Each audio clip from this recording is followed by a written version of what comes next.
Welcome, Paul. How you doing, my man? Hey, how's it going? Thanks for having me.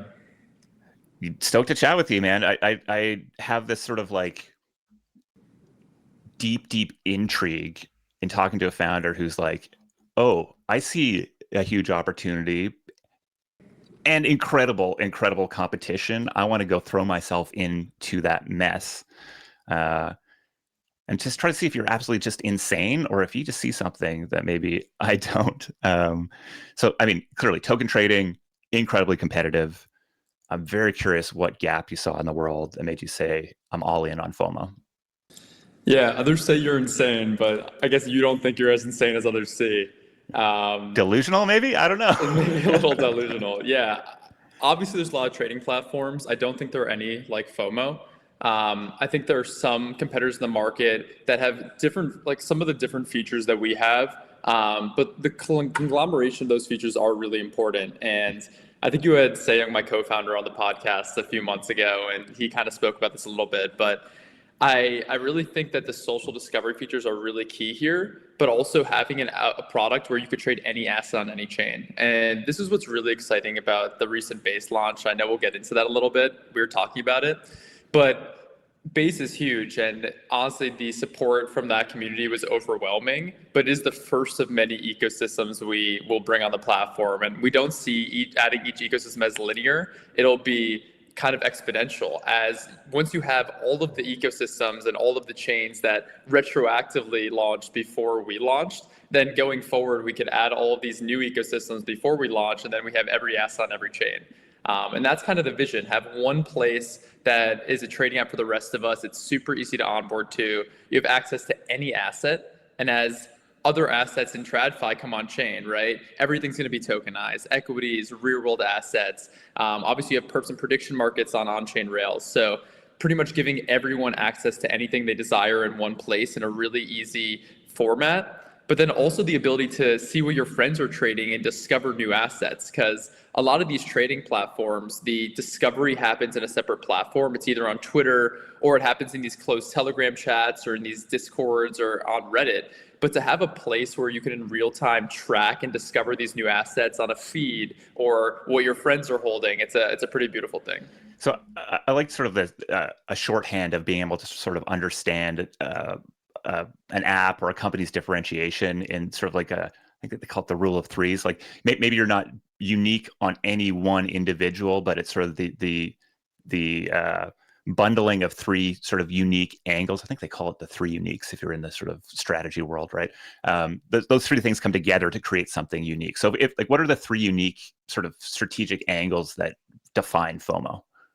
Yeah, I think it's ease of access to the platform, access to everything. So you're taking this very fragmented world, right? Different chains, assets on all these different ecosystems that you can access. Like, for example, Binance Smart Chain has been going crazy the past few days. And there's not really a platform that you could trade those with all your other assets, right? You're bridging, you're finding a new platform to trade these things. And then the last thing is the discovery portion, the social discovery, because a lot of platforms you come on, you onboard for the first time, and then you have no clue what to buy next. Right, you come to the like, especially net new users to crypto. Maybe not the crypto natives, but you see a coin on TikTok, or your friend tells you a coin through word of mouth. You come, you buy it, and then what's next? Right, you have no clue what to buy next. So I'm really interested in your take on something like Dex Screener because it seems to own token discovery, and probably because everything is there and there's sort of some. I guess discovery is happening on these other places, and it's not clear to me that it's maybe there's a bit of a trade-off that exists between the sense of everything being available there, even if it's not well packaged up, versus the sense of there being some trade-off and not having everything in an individual app. So, like, do you see Dex Screener as like the competitor here to what you're trying to do? Well, the problem is Dex Screener doesn't have any execution. It's not a trading app, and that is very non-trivial. Building a trading app where you can execute seamlessly on all these different chains is yeah, a non-trivial issue. I also do see, I mean, I think we have a native indexing, we have native indexing on search on FOMO that we built in-house. And a lot of times you look on Dex Screener and you see a token. You don't know which is the canonical one, which one is a scam, You don't have any of that information, and we're building that tooling on FOMO. So not only will you be able to discover a token, see everything about it, make sure you're not getting scammed, but also be able to execute on trades. So you're building for this sort of audience that has yet to come in some way, right? Like that there's going to be new participants coming in. Because for me, it's trivial to swatch my wallet. I've got stuff bridged on every chain. Probably not like the target user for this beautiful all-in-one packaged up thing. Like I'm the guy running DOS and command lines basically if we're using, and you're out here building Apple. Yeah, So where do you go? Like where are you finding these new users? How are you effectively bringing them in? Are you building just ahead of a wave that you think is going to come? Yeah, I think you're maybe an early pioneer. I've been in crypto since 2017, and I still don't have funds. Well, I maybe had funds in the past on Binance Smart Chain, bridged them back, but now that tooling doesn't exist anymore. The tooling I was using 3 years ago. So I'm building this product for me too, right? I think there's like this crypto curious or crypto native user that just doesn't want all of their funds fragmented in all these different places, right? And you could bring them into this one consolidated place that's very easy to access. And then whenever there's an asset you want to find, it's in this one place. But yes, obviously it's for a net new user as well. And I think that a lot of the mechanisms in terms of education, like we have comments on trades now, and the goal is for this over time to become akin to community notes on Twitter, where you could crowdsource the truth on tokens. So you see Believe token, it's the canonical token of the Believe Launchpad ecosystem, or Launchcoin rather. And then you get a little bit of context about them. You start to learn what these things are. I think over time that's really important. So I'd say, yes, you are building for this new user group. I think similarly how a lot of people who trade on Robinhood wouldn't be trading on a Charles Schwab otherwise, right? They're net new users to trading these stocks. I think there will be a lot of those people in crypto. But the problem is you need to abstract away all of those rails. I don't care if the token's on Base. I don't care if it's on Solana protocol. I just want to be able to have access to all these tokens. So the goal is to have this abstracted trading experience where you don't know where any of these assets exist. You just have them at easy access. So one of the things that I think is a very challenging thing for founders to navigate is choosing where to go build next. There's like this competitive dynamic that exists out there. You're trying to maybe be ahead of the curve to see where volume new users will come from. Often there's incentives that get thrown around.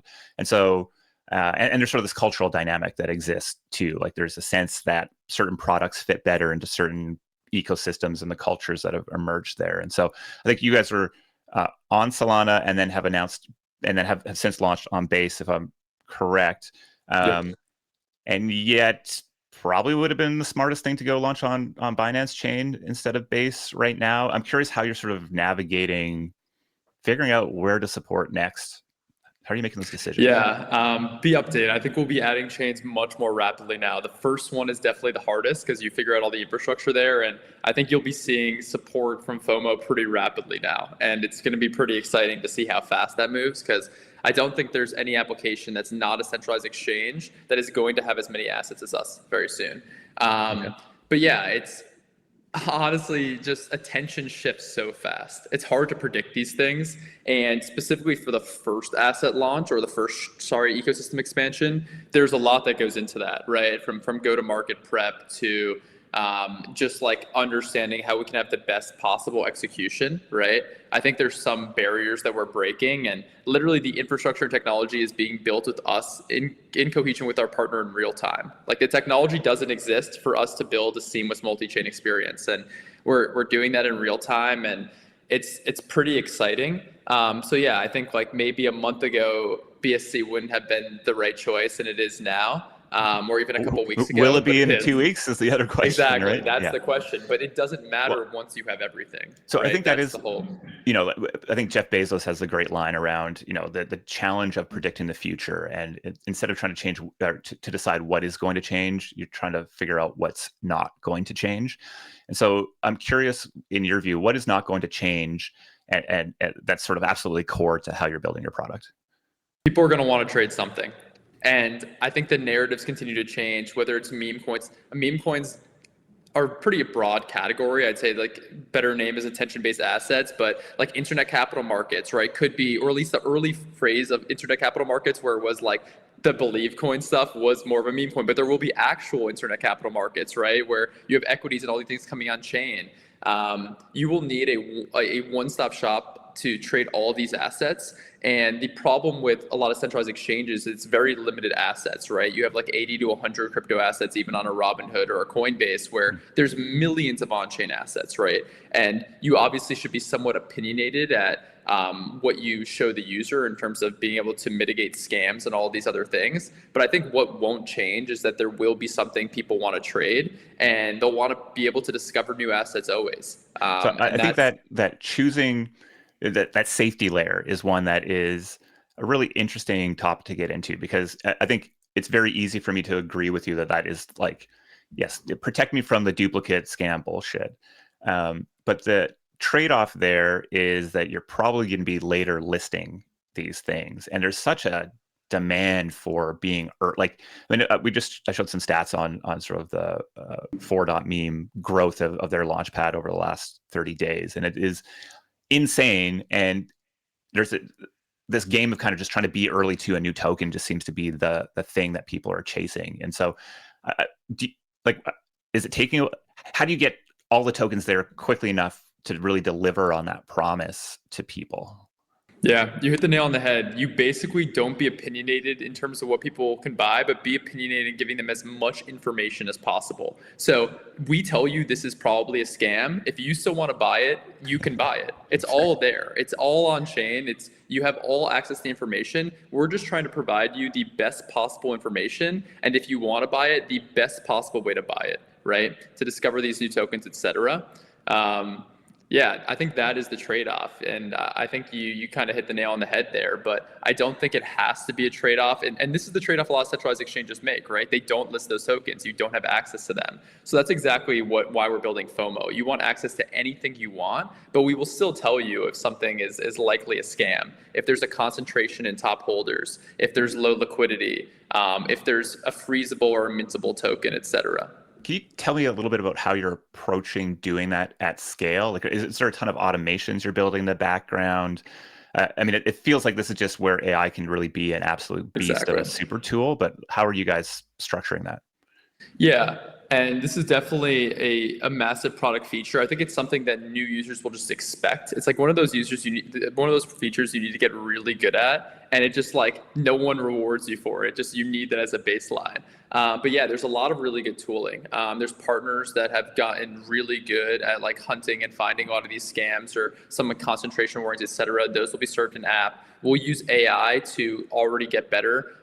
We're using AI already for a lot of things, such as like making sure that like slurs and like racial, like discriminatory content doesn't show up on the comments or in people's usernames, and also to be able to find some scam tokens, etc. And we'll continue to train these models to get a lot better. But yeah, I think that resourcing has been a huge boon for us, and it's really exciting to kind of adopt that, because I think in the past this would have been a much larger problem to solve. And sure, like where money and the ability to gain exists, people are always going to try nefarious behavior, right? So like people are always going to try to scam, but I think it's a little bit of a whack-a-mole problem. You solve one and then like another type of scam pops up. Sure, But yeah. this might be naive, but I truly believe in a year or two we'll be able to solve 95% of the issues, and then it'll like most of the major like moles, so you'd say. Yeah, it's interesting. 'Cause maybe I'm not so optimistic. I think I love this.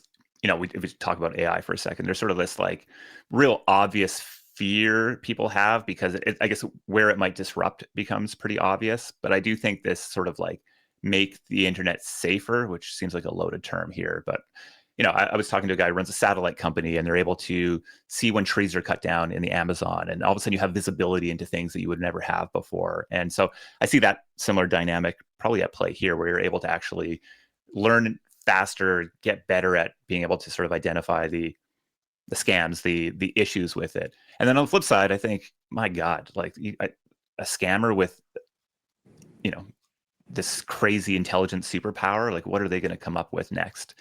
So are you truly confident that we're going to be able to bring the level of safety here if there's sort of the still, you know, our adversaries have the same tools we do?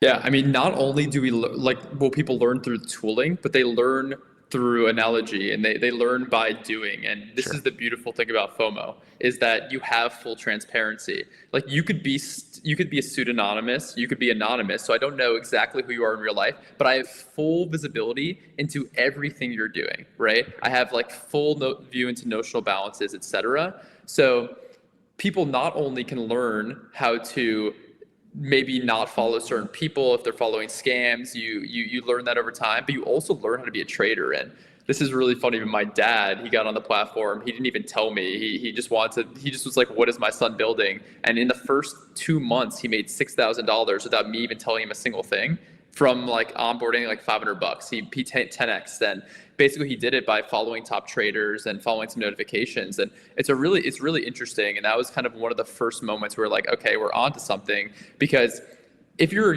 YouTube fan, right, and you see a Kai Sanan, you can watch a bunch of his videos, but it doesn't mean that you're going to be a good YouTuber. But we find on FOMO, there are people that are coming in, don't really know how to trade. They have all the tools, and they're becoming top traders. And then they're going to become a high on the leaderboard, and then people will start following them. And it's this reflexive process where not only do you like figure out what is a scam, but you also figure out how to trade correctly. And then you actually start becoming and start to build careers on FOMO. And that's what we're seeing happen in real time.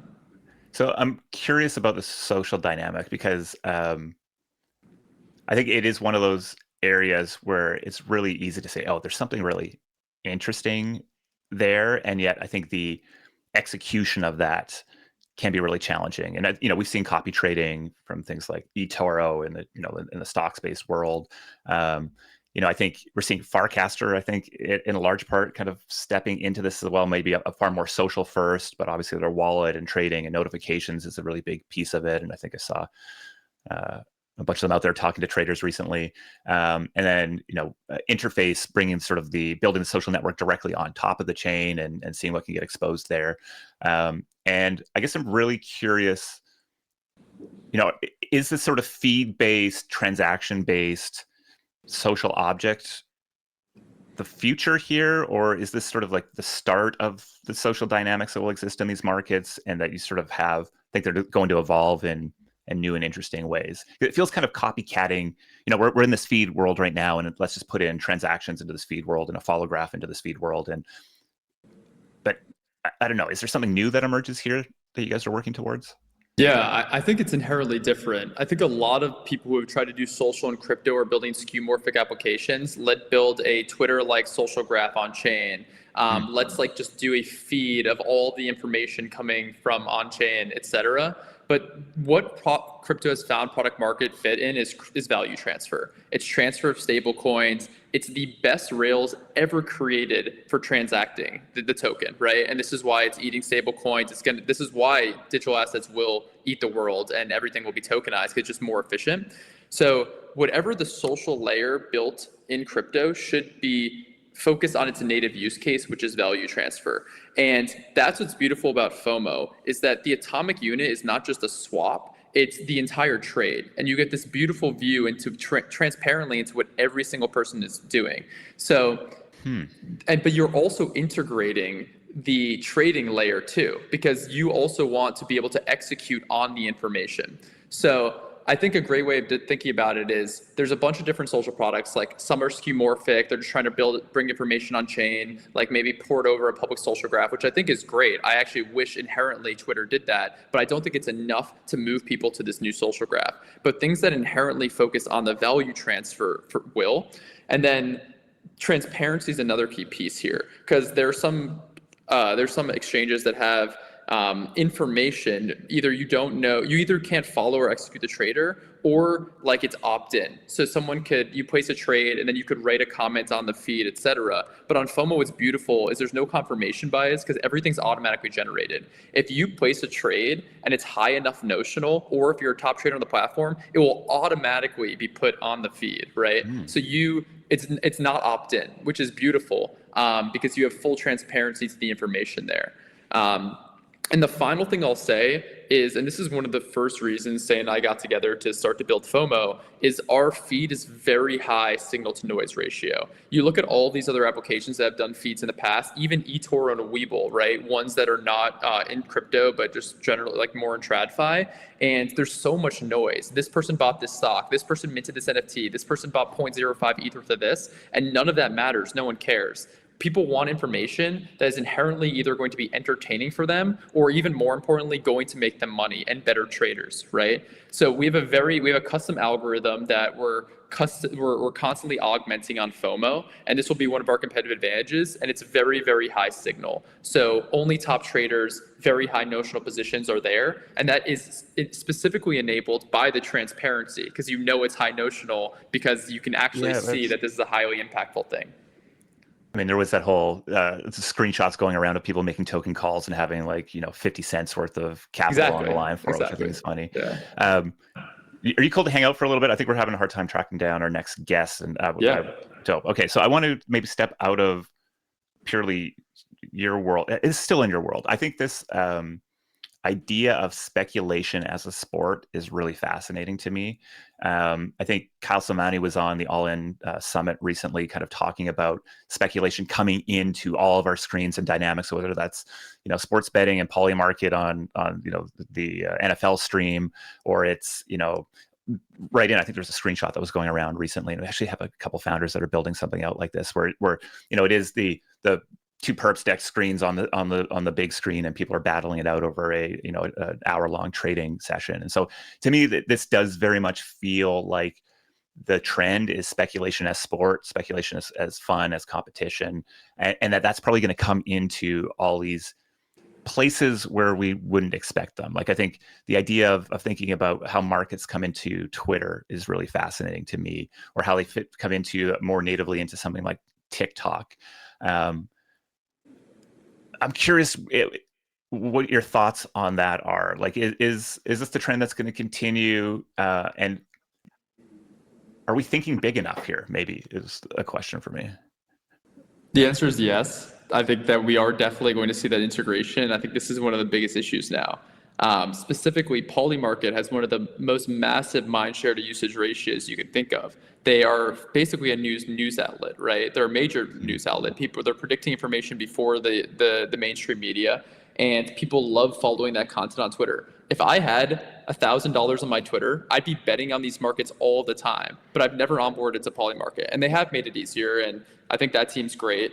And I think they're doing incredible things. You're just American, aren't you? You're just not allowed to have all the fun out here on the internet if you're American.